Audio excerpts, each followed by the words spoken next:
I have to thank Gulelai for being a lifesaver. She helped me figure out this whole thing. Everybody, thank you who's joined us. Apologies for being a little late. I would first of all begin by welcoming our panelists. First of all, I'd like to introduce Yasir. Yasir Latif Hamdani is an advocate of the High Courts of Pakistan and a member of the Honorable Society of Lincoln's Inn.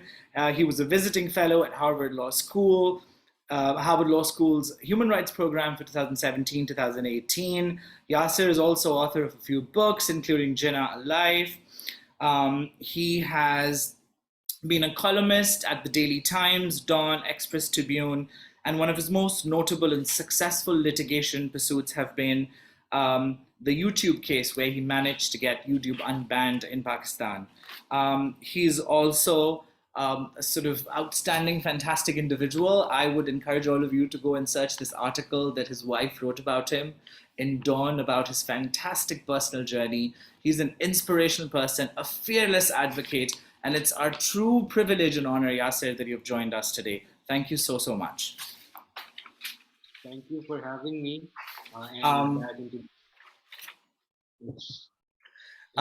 We also have the pleasure of having Gulelai Ismail. She is a human rights defender, an activist, and perhaps the number one enemy of the Pakistani military right now.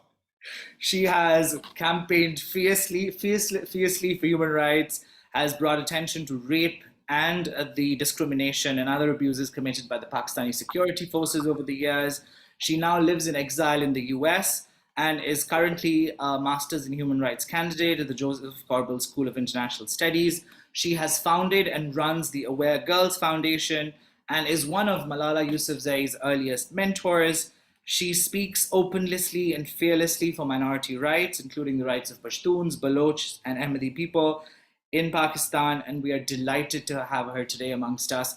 Also, if you want to know more about Gulelai and her life, I would encourage you to look for an article that the New York Times did on Gulelai back in 2019 about her story and how she had managed to escape Pakistan. It's a fascinating story, and I'm very fortunate to call Gulelai a friend as well. And our third guest, who has requested that he does not want to speak at all, and I respect his wishes, and we won't sort of push him to speak. Let me just kind of interrupt you ever so briefly, if you allow me. I received the email. It was my fault, too late, and am not at all prepared. I just wanted to actually join the seminar, sure. And of course, whatever I can contribute, of course, I will do. But I was really looking forward to actually listening to Yasser and Gulelai, and of course, I've done a little bit of work on this a thorny issue, but not for some time. So I'm very grateful to be promoted onto the panel, but don't actually feel that I've justified this promotion in any form or shape. No, you do, Professor. I mean, allow me, and there's no pressure on you to speak. Feel free to chime in as and when you want to.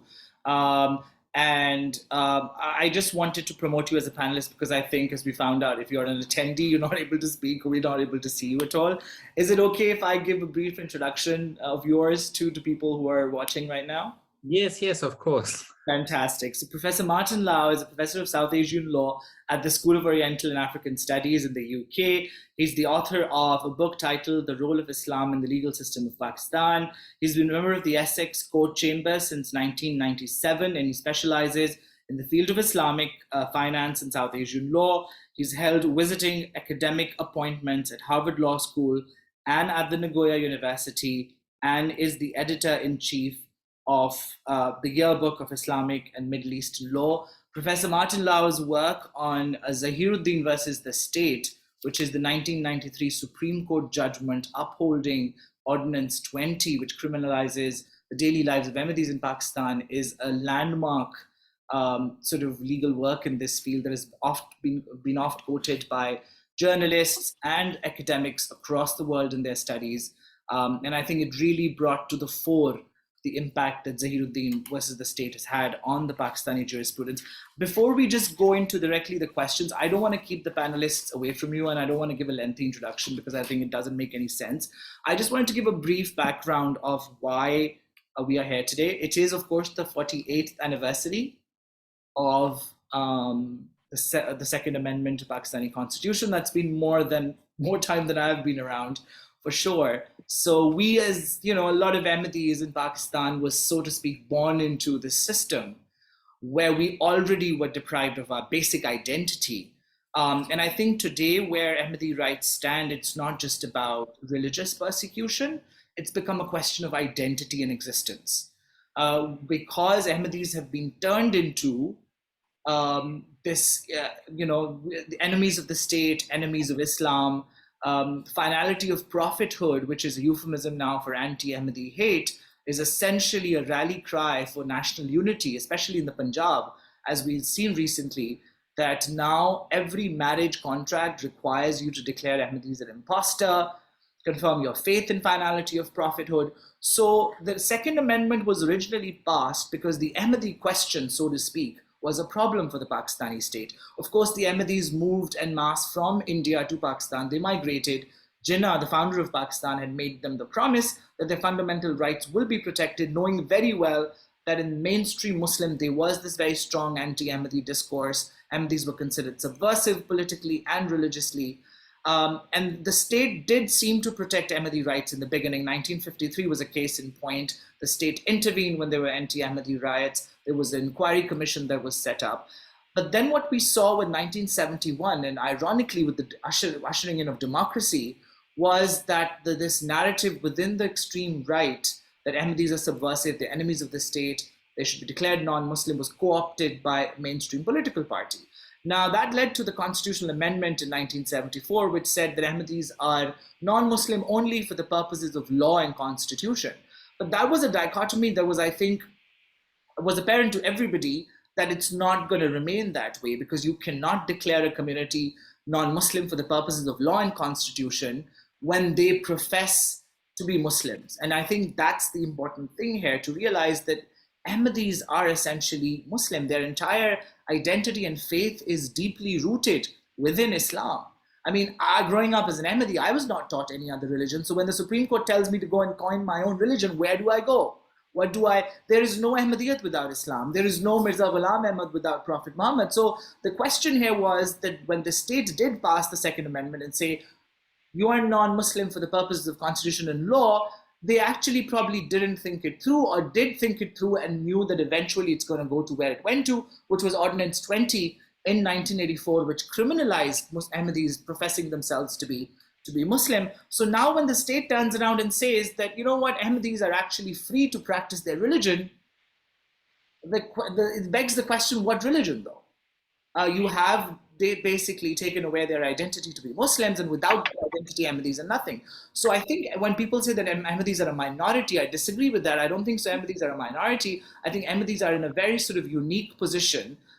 In a way, it's comparable to what the Jews were for Nazi Germany, that they are a symbol of hate for the entire state. And the international community, of course, says, oh, but Pakistan's constitution guarantees fundamental rights, including freedom of religion. And so Ahmadis are being discriminated against, but it's not that bad. So I also think at some level there has to be some discussion in the international scene about what can be done to protect Ahmadis more, the way the UN is mobilized for the Rohingyas or for the Uyghur people in China, because the situation of Ahmadis in Pakistan is really, really dire. I mean, just pick up Amnesty International's latest report titled As Good as Dead.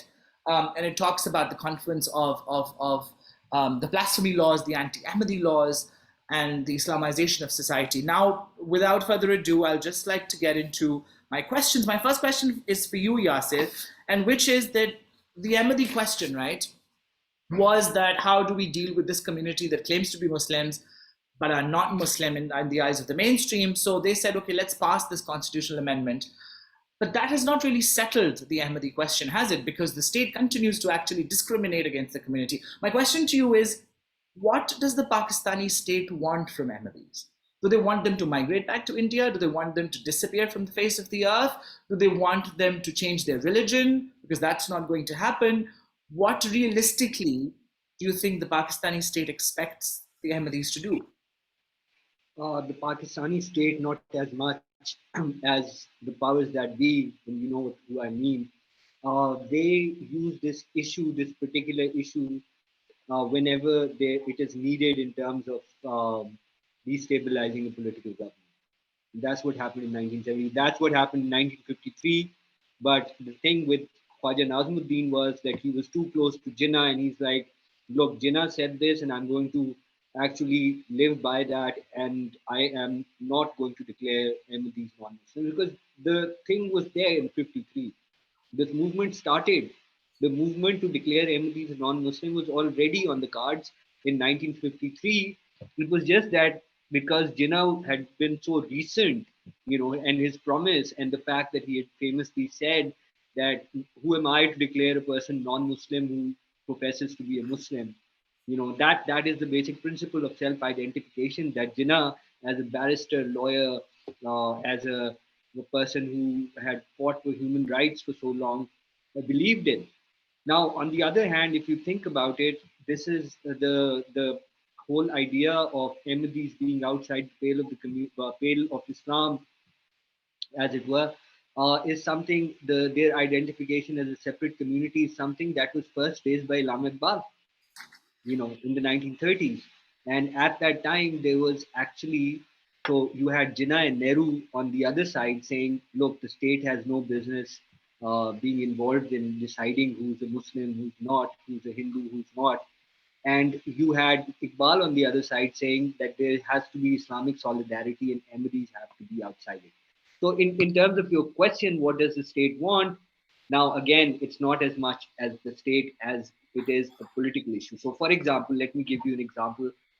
The secular politicians of Pakistan, so-called secular, I take strong exception to it. I mean, other than the fact that Zulfiqar Ali Bhutto, who by the way was supported by the Ahmadi community in 1971 elections, but 1970 elections, but not just Zulfiqar Ali Bhutto. On the opposition side, you had a secular opposition, the NAP.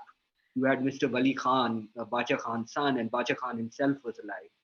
These two gentlemen, and especially Wali Khan, serial number 8, Wali Khan voted for the Second Amendment. And NAP, which was a secular nationalist, left leaning party, or said so, actually voted for the Second Amendment and said that Ahmadis are non-Muslims. So somebody asked Mr. Wali Khan why he did so, and he's like, that's because Ahmadis refused to support us in Punjab.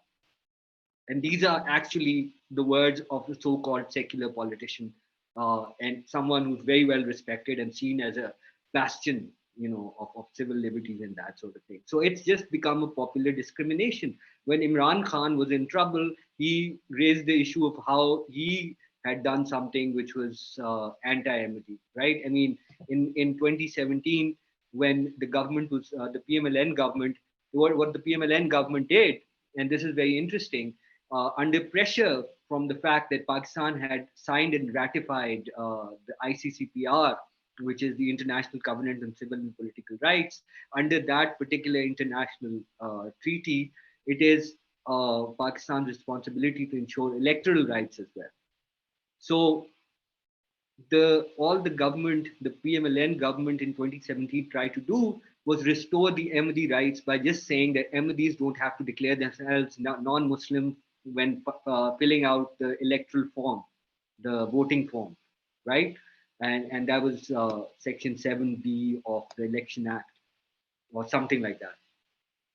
And Imran Khan and the TLP, which is another body that was backed by the establishment, I'm sorry to say, the state establishment, who, by the way, have nothing against themselves. If you talk to them, they have nothing against Ahmadis. They just want to use it as a political issue, because when they use this issue, because you see, religion has been used by, so in the 1970s, it was, not just in the 74 thing when Mufti Mahmood was leading the movement, and, like I said, his so-called secular opponents, Bacha Khan's son, and Nap, and everyone were on board with him. In 77, when the same thing happened to Bhutto, they joined and formed an alliance called the PNA. Again, it was the same thing. So when these politicians, their interests converge, they come together, and Ahmadi issue is one of those issues that they converge on. So it is very tragic. But what the state wants, I don't think the state. I just think the deep state wants this issue to stay alive. So your question of whether the Ahmadi question has been resolved, it will never be resolved because nobody wants to resolve it. They just want to use this community, which is now fast shrinking in Pakistan. They want to use this. Even if every last Ahmadi moved out of Pakistan, they would still have this issue, in my opinion.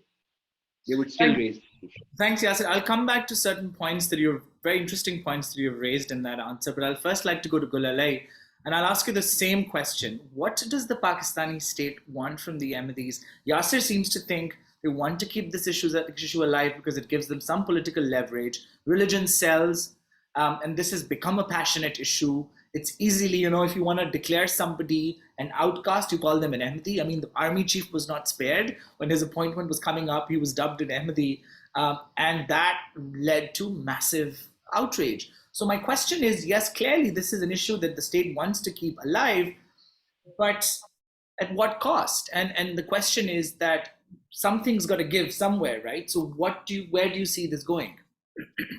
Thank you so much, Nasser, for having me today. And I want to thank Nasser for Yasser Latif Hamdani actually also for bringing out that how almost every section of Pakistani politicians are involved in they have been playing some kind of role in Ahmadi genocide and Ahmadi persecution in Pakistan, be secular or be religious. So it's not just a question of the right-wing religious political parties actually using this issue or inflaming the issue of Ahmadi genocide. It's the secular political forces have been equally involved in discriminating and persecuting and playing their role in genocide so that they can have more political votes or so that they can settle political scores. And I think this is very common, not just in Pakistani politics, but also at the community level, that how religion is used to settle political scores. And that actually, I think that's what happened in the Ahmadi issues, that the major political parties used Second Amendment to settle political scores against certain communities or against certain people.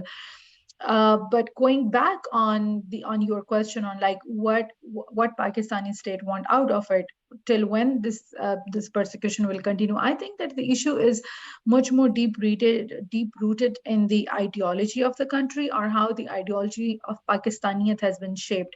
So I think that basically Pakistan is essentially a Devbandi, a Sunni Devbandi state, and it is Ahmadis were technically kind of like the first group that were declared as non-Muslims, but I think that they are not the last group that would be declared non-Muslims in Pakistan. It started with the riots against Ahmadis, but it did not stop at riots against Ahmadi.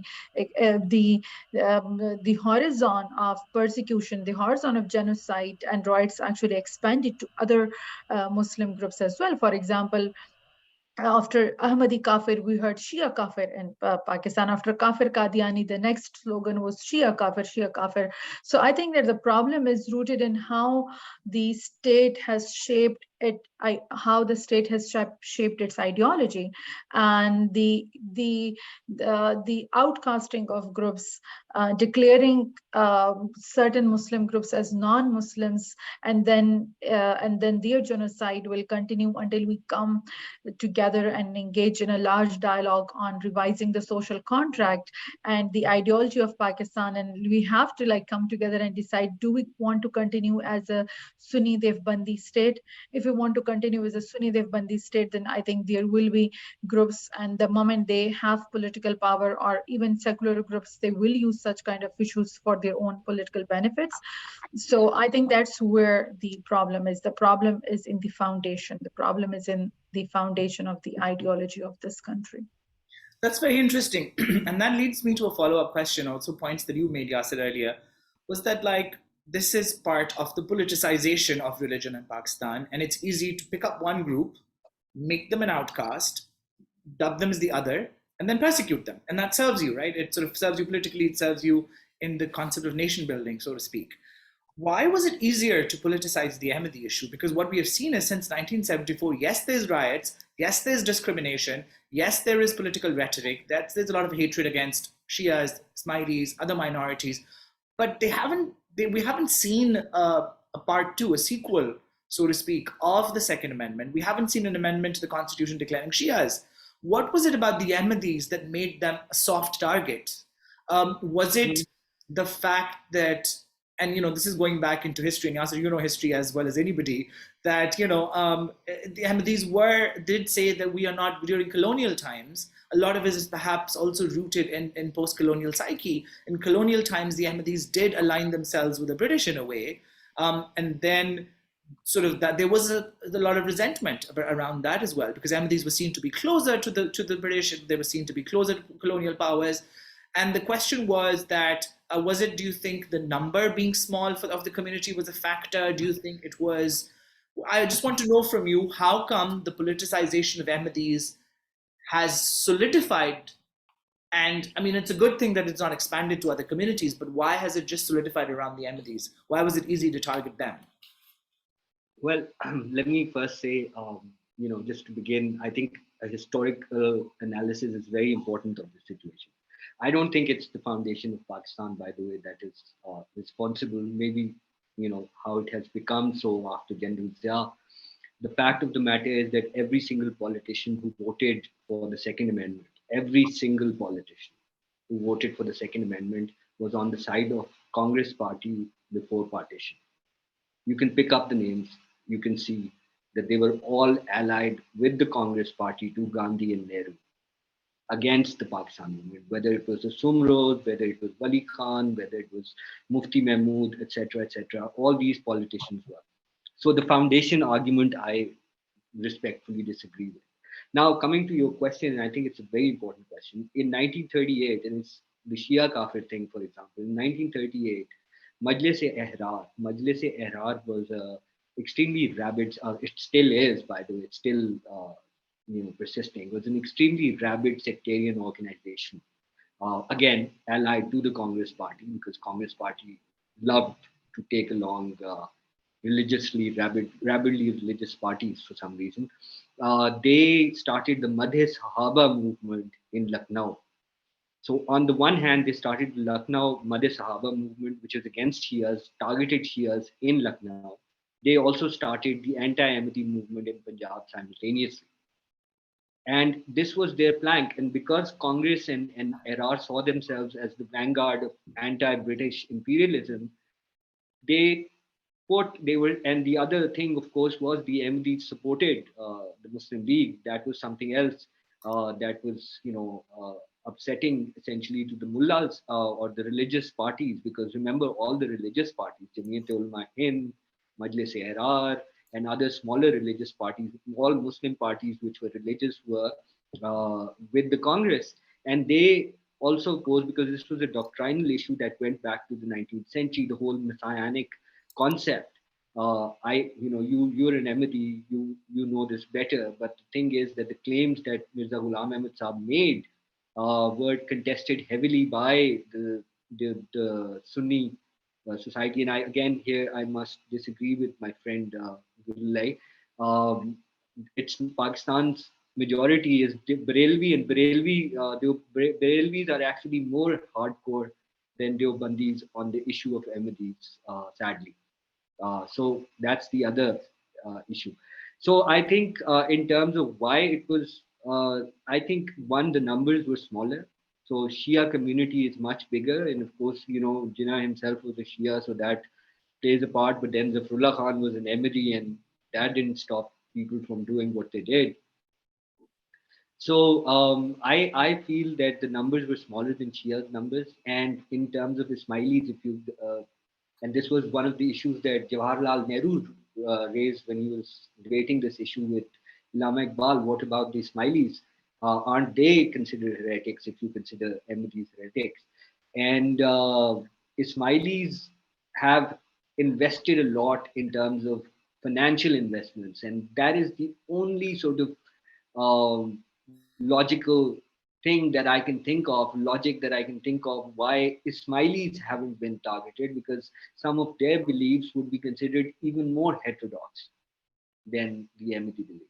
So I think that's also, so they basically, and I love the Ismailis, they're excellent people, but I think the reason they've gotten away with it, they've literally bribed their way out of it. So I think that's the issue in why Ahmadis have become the target of it. Because Ahmadis were always seen as this community that challenged not just the finality, but the issue of Jesus' second coming. I think that hit at the whole eschatology, the end of days theories of the Muslim, Sunni Muslims, etc. Thank you. Yasir, Gulali, do you want to say anything to that, or should I move on to my next question? Yes, I want to add that when I say that this is the question of foundation, despite Yasir disagreeing with me, my argument that this is the problem in the foundation. Pakistan is a Devbandi state, and even if Brailwis are more hardcore when it comes to the Ahmadi issues, the problem is when a state is exclusionary. Even if it is Brailwi exclusionary state, or if it is Devbandi exclusionary state, or if it is any other exclusionary state, it results in minoritizing other sects. And that is what is happening in Pakistan, that it ended up making Ahmadis, there were attempts were made to make Ahmadis minorities. Ahmadis do not want to be called as minority, but the state want to push them to become a minority. So I think that this is, if Pakistan was not a religious state, we would not have ended up having Ahmadis constitutionally declared as non-Muslims. If this Well, was a secular constitution, we would even not having the law and the state declaring and deciding who is to be a Muslim and who is not to be a Muslim. When it comes to the community level, Brailwis have issued fatwas against Devbandis have issued fatwas against Brailwis. Fatwas have been issued against Shia. So the question of at community level or scholars issuing fatwas against other sects, that has been, I think, a forever kind of like issue in Pakistan. But when the state steps in and when the state say, I will decide who is a Muslim, who is not a Muslim, who can call themselves a Muslim, who can practice, that is, constitution is the foundation of this country. This is a foundational issue.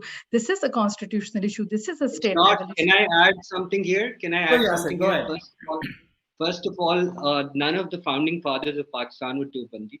In fact, all Deobandis, by and large, opposed the creation of Pakistan. I think you can pick this up. This is a historical fact that goes without, it can't be contested. Secondly, Pakistan is a Barelvi majority country, and I think that's a problem. By the way, the person who was leading the anti-Ahmadi movement, I concede, was Mufti Mahmood, again someone who opposed the creation of Pakistan, said famously that we were not part of the sin of making Pakistan. Right? He was so his son Fazlur Rahman is today the darling of the liberals, as if. Yeah. No, he's also the darling of the liberals these days. Oh, is he? Achha, okay. He's the new Disco Molvi, as it Disco Molvi.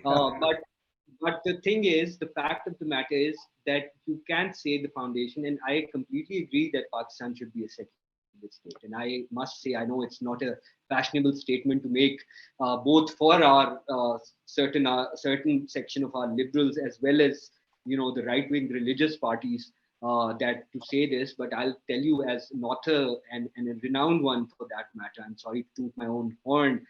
Pan Macmillan published my book Jinnah Alive. I'll tell you as Jinnah's biographer that Pakistan was supposed to be a secular state. It was not supposed to be an Islamic state. It was not supposed to be a theocratic state. Yes, when we talk about foundation, I think we are getting off topic here. Yes, we are getting off topic, but I just want to add I'll just come back. Pakistan the majority of Pakistan are Brailwis, but when it comes to political power, it's the Devbandi Islam that is more political power in Pakistan than the Brailwi Islam. So it's when it comes to the power status quo, political power, it's different. I'll come back to this topic, and I think this is very interesting. The sort of different demographics within Pakistan and how political power is wielded. But I have a very interesting comment, Yasir, for you from Hassan Mujtaba, who's a legendary Sindhi poet, who also lives in exile in the US, and he's saying, Yasir Hamdani, just to put the historic record straight, the mystic-minded poet Makhdoom Muhammad Zaman Talibul Mawla, the senior vice chairman of the PPP, was then the only MNA who abstained himself from voting for the Second Amendment.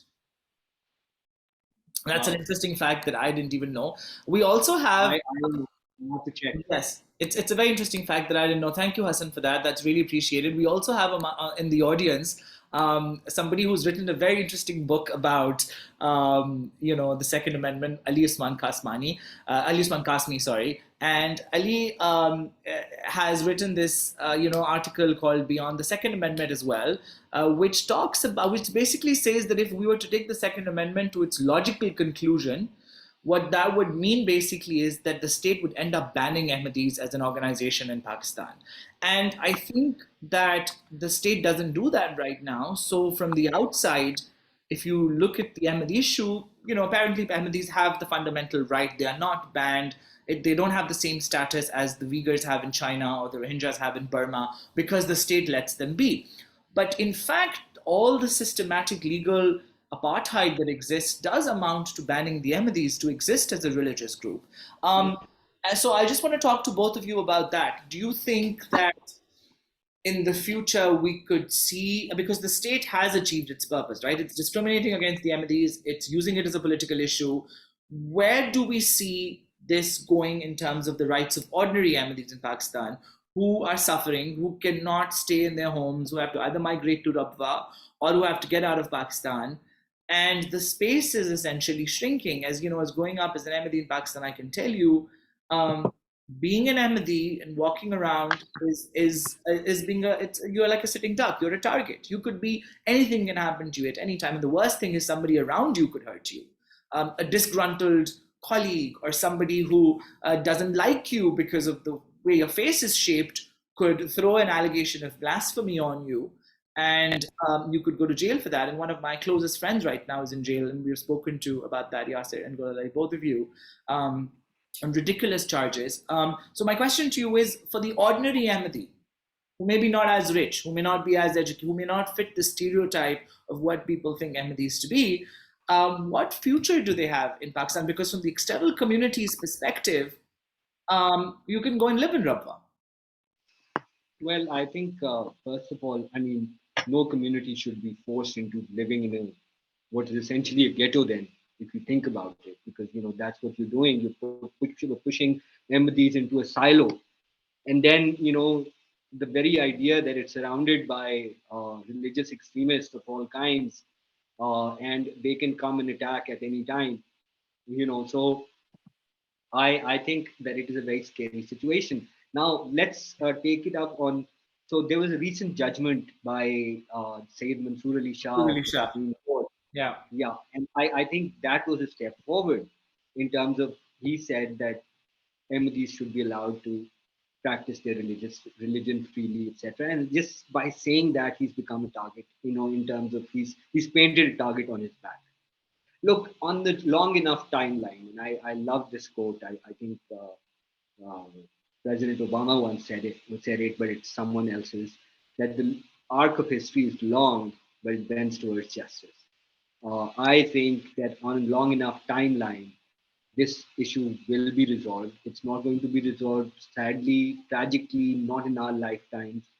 But what we can do, I think, is to keep the voice alive, making the noise for uh, restitution almost. I mean, if you think about it, because see, Pakistan is a signatory to ICCPR. That that does put place several Covenants, yeah. requirements, Yeah. responsibilities on the state of Pakistan, and they have to be met. So things like the GSP plus status of or for that matter, the UK version of it that's come out. All of these are dependent on the faithful implementation of these covenants, especially the ICCPR. So using that, I think what we need to do is organize around that. Use those international mechanisms. Also use the local constitutional mechanism, because you see, whether or not the constitution says that Ahmadis are Muslims, non-Muslims for the purposes of law and constitution, that is one thing. But Article 20 also says, and it that there is unfettered religious freedom. So where is that? I mean, that is why the Hiruddin versus the state, and I'm glad Dr. Martin Lau, who I've admired for so long, is here. I wish he could talk about the Hiruddin versus the state. The Hiruddin versus the state actually, for all practical purposes, has abolished religious freedom in this country. and not just for Ahmadis, not just for Ahmadis. Basically, if any if any community, be it the Hindus, Christians, or even say for example Shias, for example, if they end up outraging the feelings of majority, you know, Sunni Muslims. Let's not get into whether they're Dobandi or Barelvi, but Sunni Muslims, if they end up outraging their feelings, their religious freedom could be prescribed to that extent. So I think that is where we're at. And I hope Dr. Lau talks about his famous article that he wrote once upon a time. Dr. Lau, I cede the floor to you. Yeah, no, thank you very much. I mean, as I said, I'm kind of somewhat unprepared for today's panel, and it's been very interesting indeed. And I can see Ali in the from LAMS in the audience, and of course he would be extremely qualified to talk, especially about the kind of events underlying the second amendment. But yes, I think what you just said about the Zainuddin case is correct. I think if one kind of goes a little bit further back to our discussion on the panel about the creation of Pakistan, I think that is an issue, I think, which is still very much alive, namely what is the role of Islam in the state. And I think the issue can also be looked at from a different perspective, because we talk about discrimination and the protection of minorities, but you could also view the whole recreation of Pakistan as an Islamic state as a way of privileging a majority, of rewarding a majority. And in some ways, it then kind of aligns itself to a different discourse, namely privileging of majorities, and in not dissimilar way to perhaps, a critique of American society and the idea that the whiteness as property. Cheryl Harris's famous article from the early 1990s in the Harvard Law Review. And that, I think, is also what has happened in Pakistan, that actually the Muslim religious identity actually has been privileged. And as a result, of course, those who are not in that particular group are discriminated against. And from that perspective, Zainuddin, of course, is interesting, because it says, well, the people who carry the privilege of being Muslims, they have to be, their property rights in this religious identity of being Muslims, that property right the state has to protect against basically theft, against, in Zainuddin it says, it's basically like kind of, faking a Coca-Cola. It's exactly the same. If you're not a Muslim and you pretend to be a Muslim, you basically steal someone else's kind of privilege or property. And that might also be the reason why it is actually so difficult to change the situation, because the majority clearly has no interest in expanding these property rights to other groups. And in some ways, it is only really visible as a property right if it is used in an exclusionary manner, in that some people are not allowed to actually own it, because otherwise, it wouldn't make sense to see it work as a privilege. So, yeah, I mean, I hope you're right, Yasser, but I think that as long as the constitution and the legal system actually operates, basically privileges a particular religion, this problem is going to persist. I Thank completely you, agree. Professor. I think that's what my point is. I think Pakistan needs to, at most, Pakistan needs to take some kind of, the model that we're talking about. I think something like the United Kingdom, which was once a Protestant realm, but we kind of evolved into something which is less so. So, today United Kingdom is the secular state, despite having established religion at the very top. So something like that, I think, would require. I believe that ultimately that is the kind of evolution that we will see, where some of these laws would become dead letter laws, and then we would see society evolving to a point where ultimately it would just, uh, you know, basically separate church from religion, from state, or religion from state. So that's where that's what I meant by arc of history being long, but it sort of bends towards And justice. towards justice. Thank you, Professor Lau. That was very, very interesting. I want to ask Gulalai a question here because I think the origin story of Pakistan is very much an alive issue. Professor Lau, you're absolutely right. You know, we can debate that till the cows come home. But I think for me, what's important is that where do we go from here? Because I think as a community, the Ahmadi community has taken a position that they're not going to take part in active politics. So even any kind of resistance is risky, of course, but the community abstains from it. So my question for Gulalai is that the community has made a very conscious decision and they rely on ideological grounds for that. They believe that God is going to deliver justice, the arc of justice that Yasser talks about. I think the Ahmadi community establishment believes that that's going to be delivered by God. However, as people who are practical and we need to also do something in our lives, the question is that do you think Ahmadis should? I mean, of course, that's the should part is not sort of we can't tell anybody what to do, but just for the sake of throwing around ideas and discussing this further, would the political participation of Ahmadis, either on an individual level or a collective level, help this issue?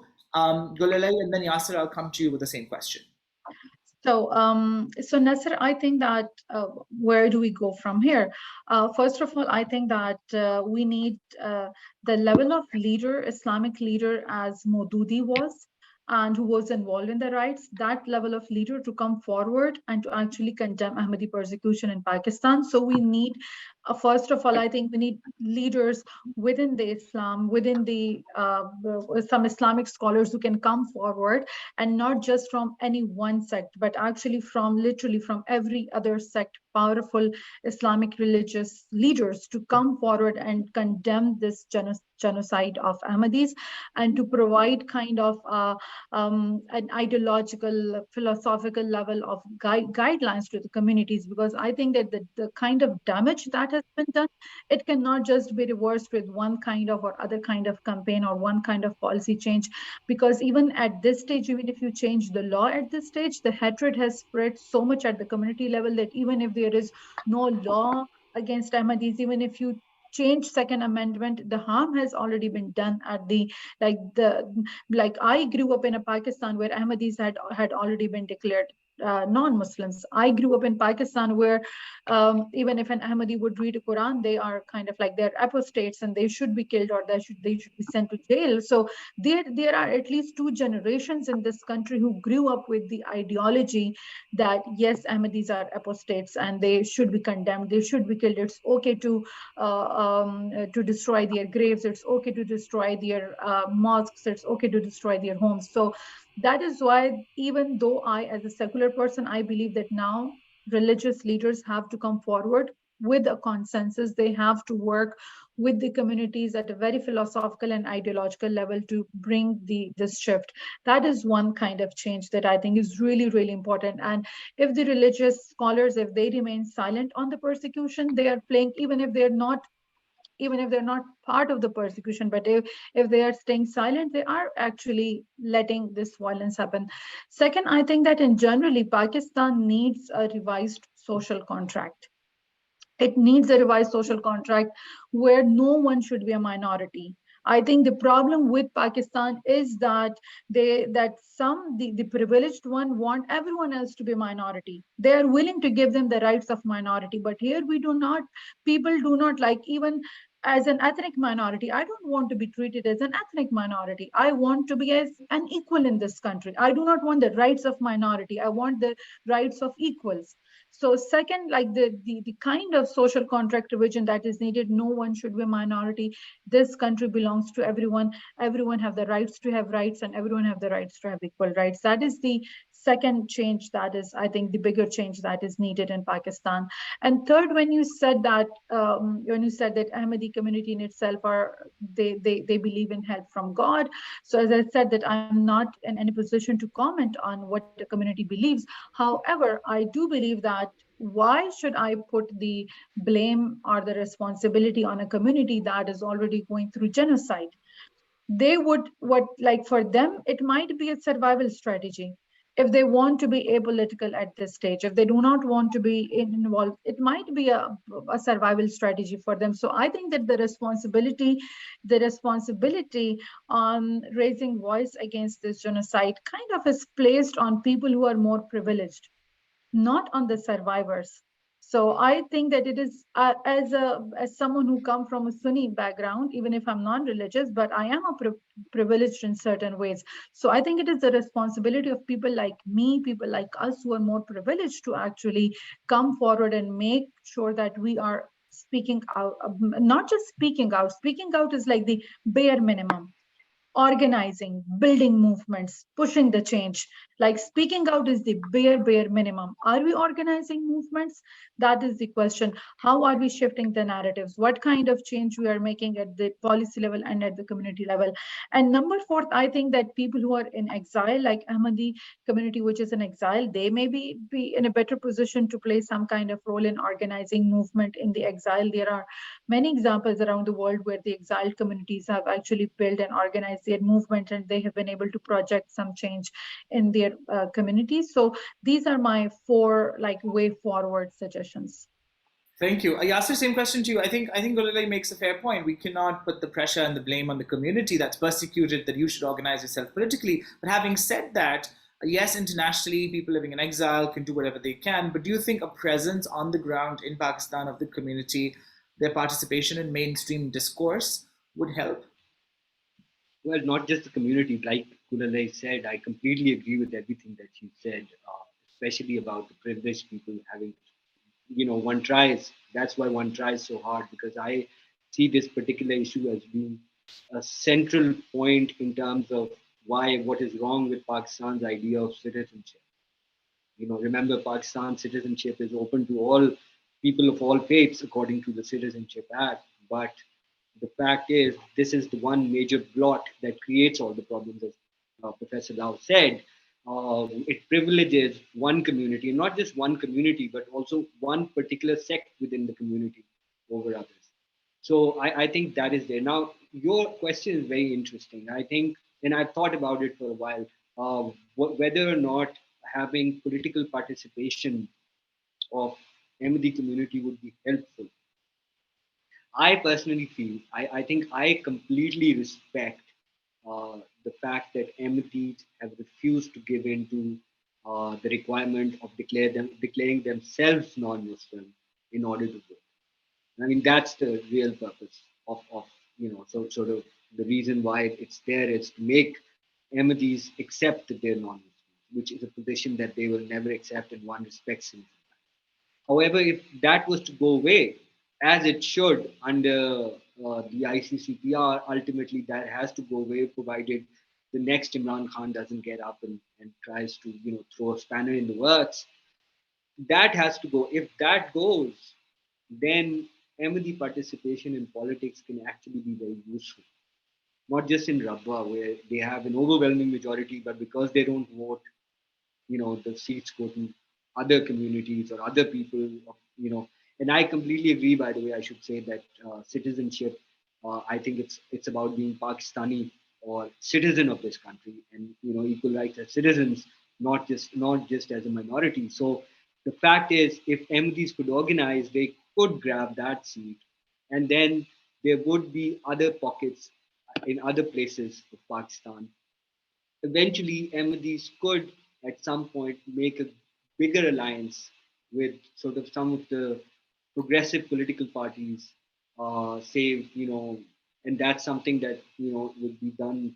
I know Ahmadis, from what I gather, are a little apprehensive about doing that, because in 1970 they did that with Zulfiqar Ali Bhutto, and it didn't take them very much. So that was an issue.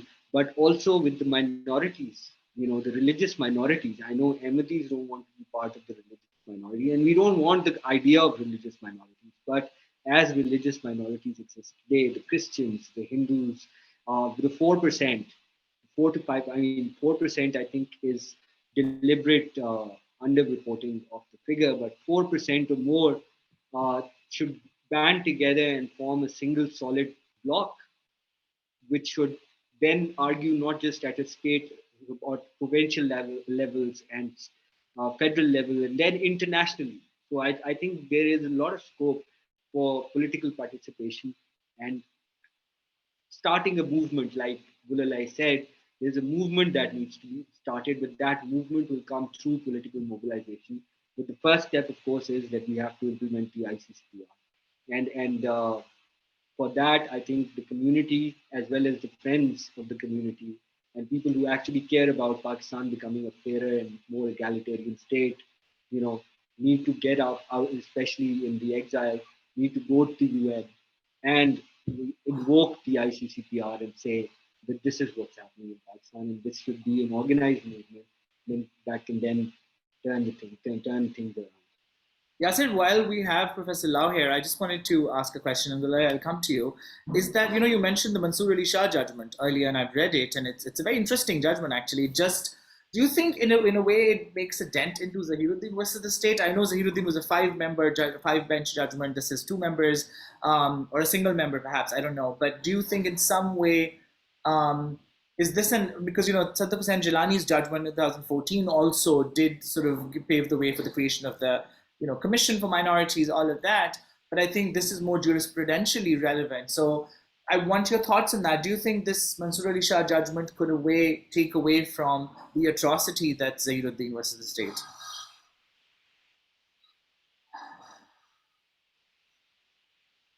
Yasir, can you hear me? Oh, yes. Oh, okay. You were talking to me. I thought you were asking Professor Lau. No, I'll come to you as well, but I want your thoughts first, because I don't know if Professor Lau has had the chance to read this judgment, but I want your thoughts first. I feel that it's definitely dented the Zahiruddin versus state judgment in terms of saying that when an Ahmadi worships within. First of all, let's look at the context of it. Obviously, the context is that there were certain people, certain members of the community who were accused of blaspheming, and this judgment came in that context. And the context being that whether or not their practice amounts to blasphemy, the very practice of religion, the fact that they had Islamic verses, Quranic verses in the mosque, that they had Quran in the mosque, does that amount to blasphemy? And the court said, no, it does not. It is religious freedom. Whatever they do within 4 walls of their houses or their places of worship, we sadly cannot call Ahmadi places of worship mosques, and I live here, so I have to be a little careful, but let me, to hell with caution, let me just say Ahmadi mosques. So the fact is that the judgment says, that you have to respect the inalienability, or let me just say the religious freedom of every community. I definitely think it goes to post some distance in dismantling the superstructure that the Zahiruddin versus state had made. Professor Lau, do you have any thoughts on that? I'm not sure. I don't want to put you on a spot because I don't know if you've had a chance. It's a very recent judgment of earlier this year, I think. Yes, I read it, but of course I don't actually kind of recall now all the details, so I can't really comment on the judgment itself. But I think when you talk about the blasphemy law, you already see the issue of privileging, because the Pakistan or Indian Penal Code provisions on inverted commas blasphemy basically just protected in a religiously neutral manner religious feelings against assault. It was the law on purpose was not concerned with protecting religious truth, because the drafters said, well, actually, if we can't actually kind of defend a particular religion against attack because we have a multi-religious country or colony, and So the British blasphemy law, as it existed or until quite recently in the UK, until I think 2004, that just could not be made part of the Indian Penal Code. So until the amendments under Zia-ul-Haq, actually, all religions actually were treated equally as far as blasphemy laws were concerned. Now, this law still exists. So the old provisions of the Pakistan Penal Code still, at least in theory, protect Christianity, and now, as a result of the Second Amendment, also the Ahmadiyya faith. But what has happened is that, in the sense, what I described as privileging also happened to the blasphemy law, because Islam now actually has been elevated into a privileged legal position, because Islamic truth actually is now protected, similar to the way Christianity used to be protected under the British legal system until 2004. You know, there was an offense of blaspheming Christianity. There's now an offense of blaspheming Islam, with the other religions actually being, in a sense, relegated as a result to a less privileged position, because there it is not the religion that is being attacked, but the religious belief or of the believer of that particular religion. So in some ways, I think the Mansour Ali Shah's judgment doesn't really, in some, attack or throw into doubt this particular privileging of Islam in a legal sense. But it is, of course, still useful. And in fact, if you recall the Asifa Bibi decision, which was concerned with blaspheming Islam and the offense being committed or alleged to have been committed by a Christian woman. And the judgment actually kind of ends with this remark saying, well, actually, Asifa Bibi herself, actually, her religious feelings had been also hurt. Her religion had been blasphemed. But it's interesting, because if you actually analyze it properly, you can see that Asifa Bibi's kind of legal remedies would have been far inferior to that of a Muslim's having his religion or her religion being attacked. So yes, I think it was positive that Justice Mansour Ali Shah actually dared to take up the issue, because in the Gilani judgment in 2014, I think there's not a single mention of Ahmadis. I think there might have been a table reproduced which kind of mentions the term Ahmadi, but nothing else. There's no discussion. So I think this was a brave step of Mansour Ali Shah to actually, but he, as a matter of law, couldn't actually go any further, because the laws are actually in place. They have not been declared unconstitutional, and as a result, apart from doubting the constitutionality, I think this is actually as far as Mansour Ali Shah actually could go.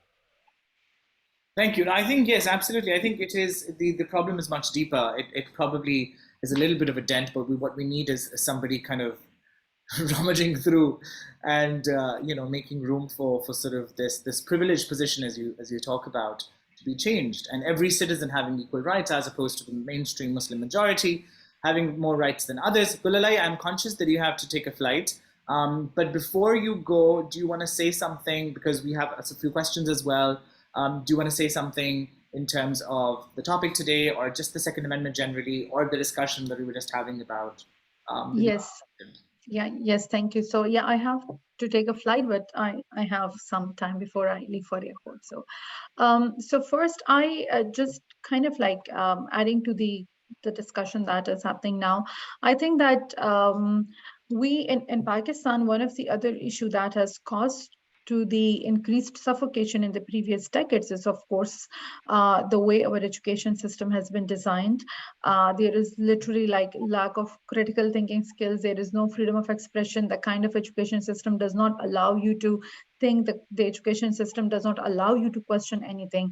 So I think beside kind of like the major changes that we're talking about, like kind of like at the major legal and philosophical level, I think also other things that can help with the situation is kind of like a changed education policy and changed education system where people are actually allowed to think critically, people are allowed to question things, and where raising a question is not blasphemy. Because now the situation in Pakistan is that even having a discussion, even having a debate, if raising a question can become blasphemy. Like there is, it has become such a suffocated society that either not just kind of not just for Ahmadis, for any other religious minority, it has become extremely difficult even to engage in any kind of debate. And along with education policy, of course, the environment has become more suffocated with by the political parties like Tehreek-e-Labbaik Pakistan, who are kind of like based on this idea of Khatm-e-Nabuwat, and who are based on this notion of Tahrim-e-Rasul, on the notions around blasphemy. So now that such extreme political parties exist in Pakistan, the space for debate is shrinking even more and more. Like in the previous years, even we have seen that how the number of FIRs against Shia have been increased, even when they do their own, like when in Muharram, when they organize their own religious events, they end up being registered in like FIR. They end up named in different FIRs. So the space for anyone who is not, I will say again, the space for anyone who is not the major religious sects, either Sunni or Brahmi, if you are not in the majority, if you are not the privileged one, then you can end up being now legally persecuted. Like Shia are not kafir, as per now, Shia are not kafir constitutionally, but because the space for narrative has been created, the narrative has gone to a level, and not just the narrative, like genocide, there is an active genocide happening, attacks have been happening on Shia mosques and Shia religious places as well. So I think that we need to maybe education is one kind of like one inlet for us to start creating more space for dialogue. The other thing that I wanted to say, because the Ahmadis are going through a genocide in Pakistan, so it's not just the responsibility of like people living within Pakistan, the other privileged religious sects living within Pakistan, or the government. When it comes to genocide, there are actually also international laws against genocide. For example, there is one international norm which is called as responsibility to protect. And the international norm of responsibility to protect has been brought into shape exactly for stopping genocide, because when it comes to genocide, the international community also have some kind of responsibility to go forward and protect those who are going through a genocide. So I think international community also needs to actually use the responsibility to protect Ahmadis from genocide in Pakistan. Thank you, Gulalai. I've got a couple of questions. Hassan Mujtaba wants to ask a question. Hassan, I'll allow you to talk. You can ask a question directly. Hassan, can you hear us? Yeah. Hello? Yes, Hassan. Can you hear me? Yes, we can. Yes. My question is to both distinguished panelists, Martin Lowe and Yasser Hamdani, that don't you think that Jinnah's so-called two-nation theory will have to ultimately pave way for the persecution of minorities, including his own Shia faith, which he had converted, including himself, when in 1980s his heirs went to a high court. I don't remember whether it's Sindh High Court or Lahore High Court, that the judges refused to entertain their application to order distribution of his assets according to Shia law. So don't you think the basic ill of this state was two-nation theory, the Jinnah's brainchild? Do you want me to answer that? Yasser, you go. This is your baby. Yes, I got this. Okay, no, I think the two-nation theory is much misunderstood in the line. It was not what the Pakistan studies has taught us. There's an entirely different concept of the two-nation theory. It was a consociationalist theory. It was about power sharing. It was not about privileging Muslims above Hindus or any other religious group. I mean, if you listen to Jinnah's or read Jinnah's speech of 11th August and several others, by the way, I quote the 11th August, but people think that's the only time he said this. But he said it time and time again, that in due course of time, Hindus will cease to be Hindus and Muslims will cease to be Muslims, because that is the personal faith of an individual. So I think two-nation theory, as it is understood, did not apply to the day Pakistan was created. Two-nation theory ceased to exist because it had served its. Because two-nation theory was a power-sharing arrangement. It was a consociationalist idea. Consociationalist ideas can only exist in multicultural societies. Once Pakistan was created as a separate state, yet albeit that there were minorities and stuff, Jinnah's vision for Pakistan was an entirely secular one, whereas we wanted all citizens to be equal and no minorities. As Jalali also said, there were supposed to be no minorities in Pakistan, only Pakistanis. So I think that is very important. I don't agree that two-nation theory itself is to blame for it. Like I said, and I've said it again and again, the people who have been theocrats in Pakistan, theocrats, you look at the people who wanted theocracy in Pakistan, where every single one of them, you can look it up, every single one of them were part of the groups that opposed the creation of Pakistan and opposed the so-called two-nation theory. None of them, and these are the major theocrats, the people who wanted to turn Pakistan to theocracy. So, just historically, if you look at it, that is not the case. The link between, the link that people want to draw between sort of the Pakistan movement and subsequent Islamization of Pakistan, as someone who's read this, worked on this, written books on this, I don't agree with that. In my opinion, that is not the case. Thanks for that. Yes, I'll let in Mr. Naseem Malik.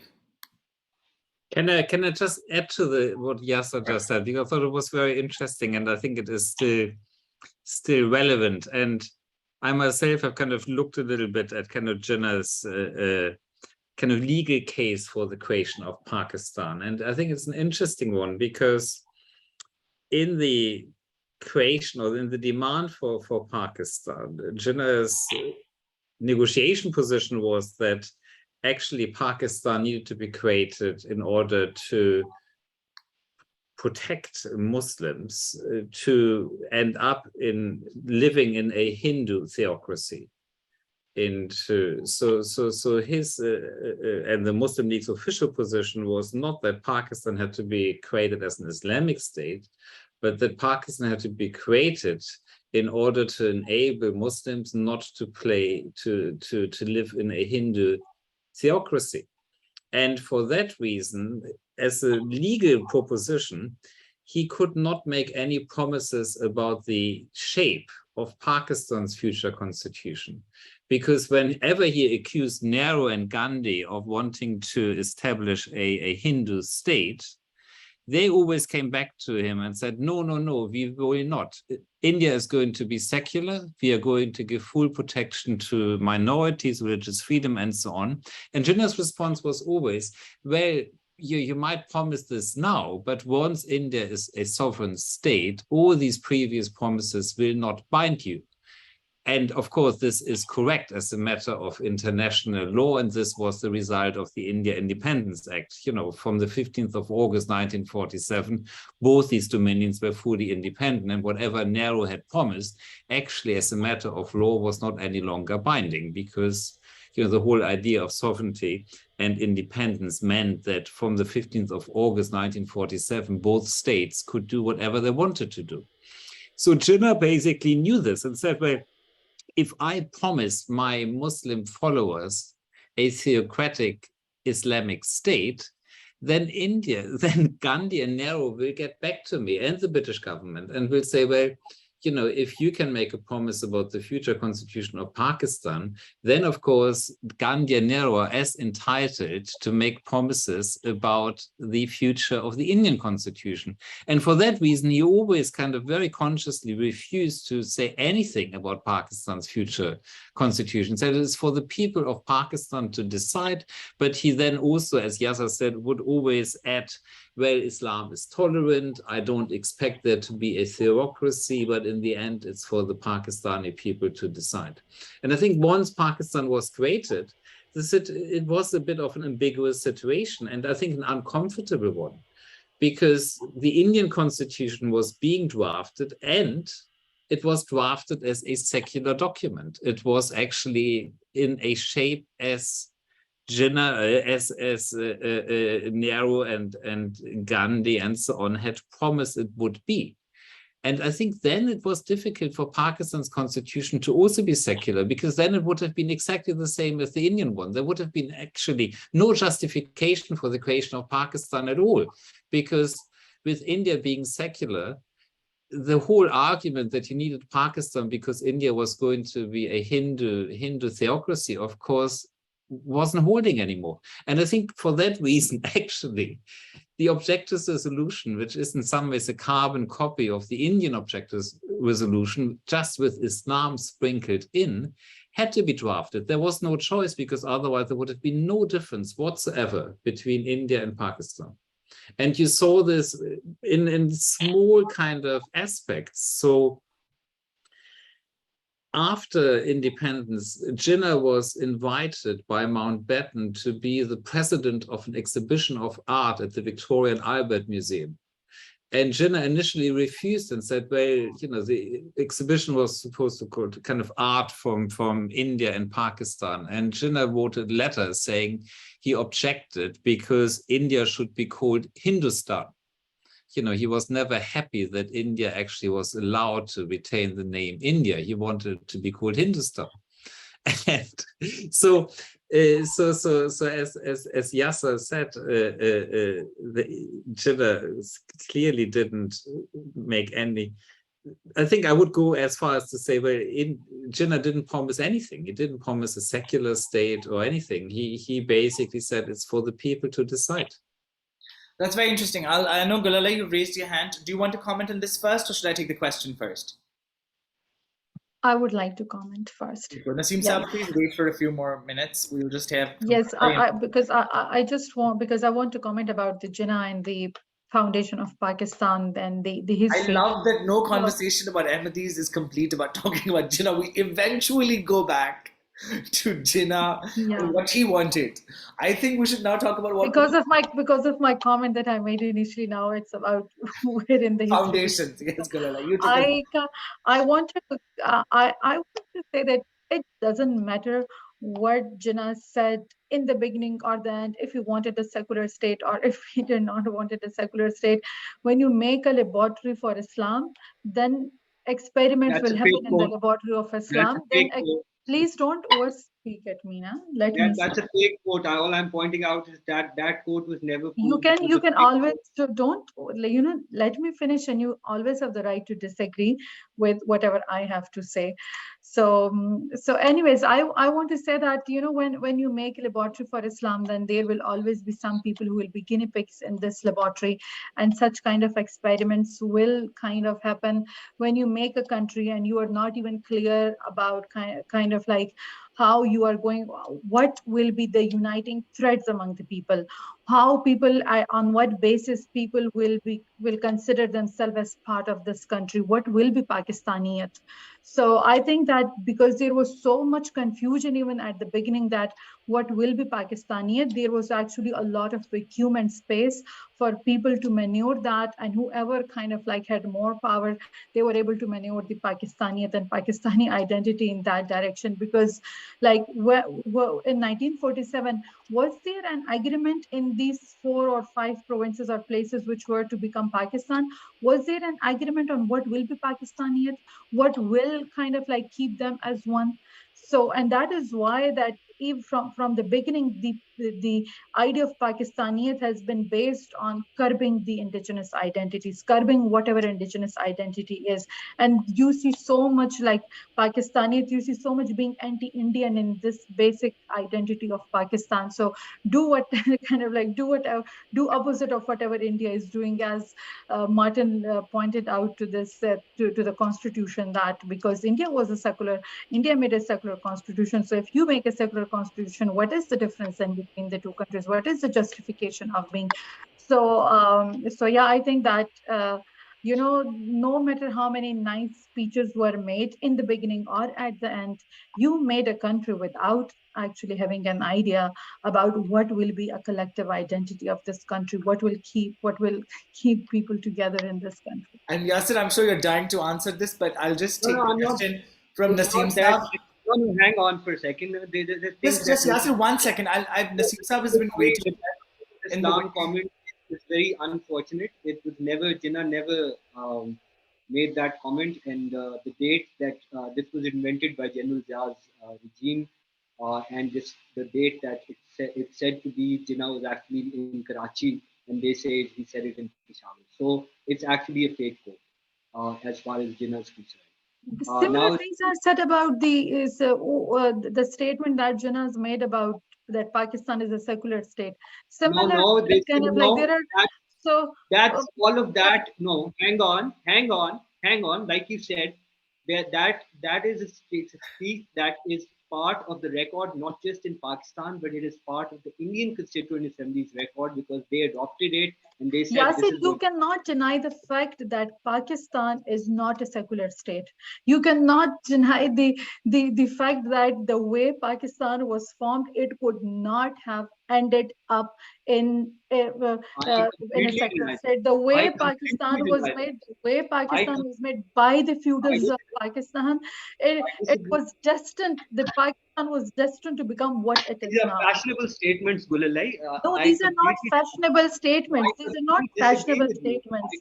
These are not fashionable statements. This is the reality of millions of people in Pakistan. These are not fashionable statements that you. Different. Gulalai and Yasir, can I take the question from Naseem Saab first, and then we can come back to this. Naseem Saab, please speak. Yes, thank you very much. Can you listen to me? Yes, we can. We can hear your voice. Thank you very much. What's your question, and who do you? I have a very simple question to Martin, and thank you very much, Gulalai, and all of you. You know, Martin, I'm working with this since 1974.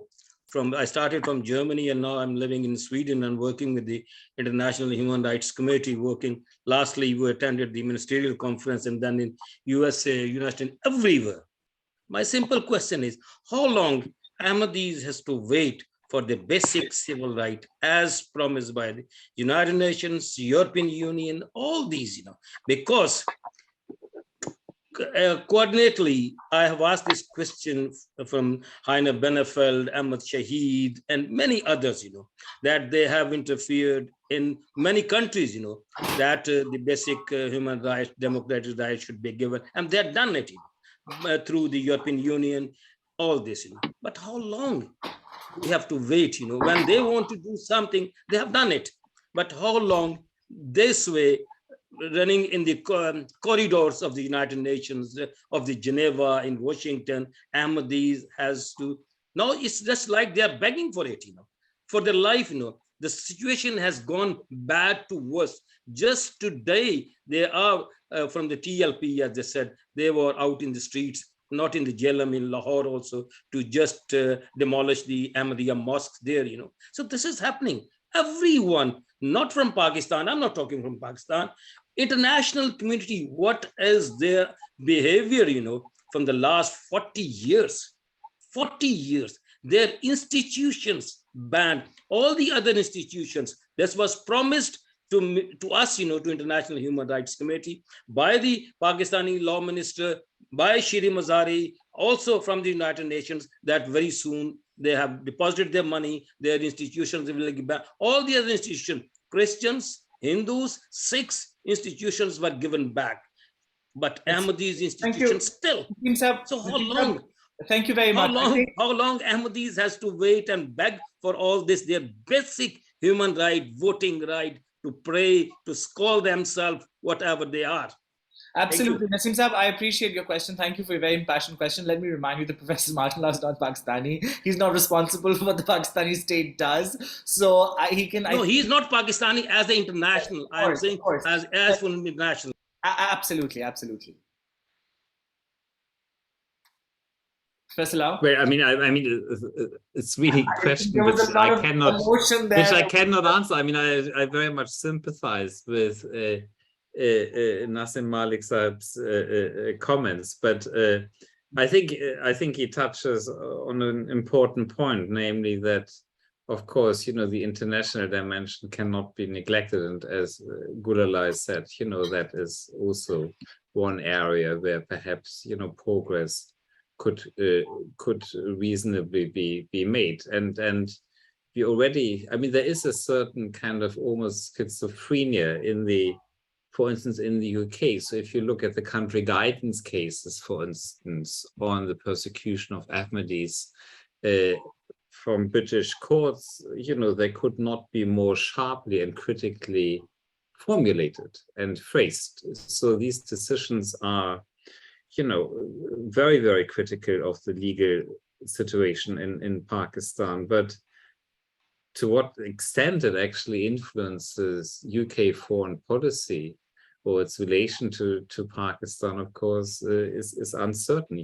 So there seems to be an odd, almost blindness. The British courts, for instance, are quite supportive of and critical of the situation in Pakistan, but that attitude does not seem to be shared by the government. Fantastic. No, absolutely. And I think that at the points that Gulalai and Yasser have made earlier about mobilizing Ahmadis who live abroad, about mobilizing friends of Ahmadis who live abroad and in Pakistan, it's very, very important, because there has to be a counter narrative, because I think there isn't enough right now.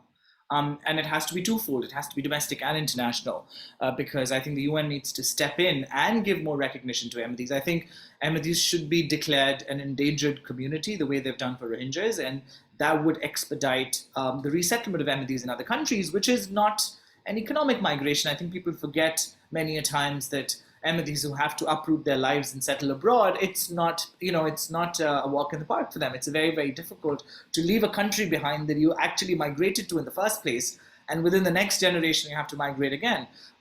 So there is this situation of almost statelessness for a lot of Pakistani Ahmadis, which is very, very unfortunate. And Naseem Saab's passion was, I think, very evident, because, and this is something that's that a lot of Ahmadis feel. It hits home. It's very hard to leave Pakistan. It's very hard to settle abroad as well. I am conscious that we have now reached towards the end of our time. Unfortunately. Unfortunately, as much fun as we were having, having this discussion, this insightful discussion, I would like to thank each one of you, Yasser, Gulalai, Professor Lau, all the participants. I think this was a very important conversation to have. At least somewhere, somebody in the world on the 48th anniversary of the Second Amendment, people are talking about it critically, raising questions about it. I think there are a lot of celebrations happening in Pakistan from the other side as well. They're celebrating it as the Khatm-e-Nubuwwat Day, as the Finality of Prophethood Day, which is unfortunate. Some shops are offering discounts to customers, to loyal Muslim customers, to celebrate this ghastly day. But I think at least if we were to raise some voice against it, especially Yasser, thank you for joining us from Pakistan. I know it's not easy. We want you to stay safe. It's very, very important, whatever you're doing on the ground. For the community, for everybody who's marginalized. And I think we had some very interesting discussions about the historical perspective of Pakistan. Professor Lau, also keep doing what you do. Your sort of critical contribution to the jurisprudence of Pakistan from an Islamic and minority rights perspective is priceless. We've all grown up, literally. We've quoted you in our essays. So it's a real pleasure to have you here in person today. And Gulalai, thank you. Keep doing what you do for minority and oppressed communities. Be as fearless as you are. And we hope to do more of this and hope to see all of you again sometime when we can have perhaps more time and have more panelists as well. Ali was here today. I requested him to join. He said he was just kind of passing by. But hopefully the next time we can have Ali Kasmi as well. And other people too. So thank you so much, Sam. Thank you, everybody. Thank you very much, Nasser. All right, take care. All the best. Take care. Bye-bye. Take care. Bye-bye. Bye. Thank you.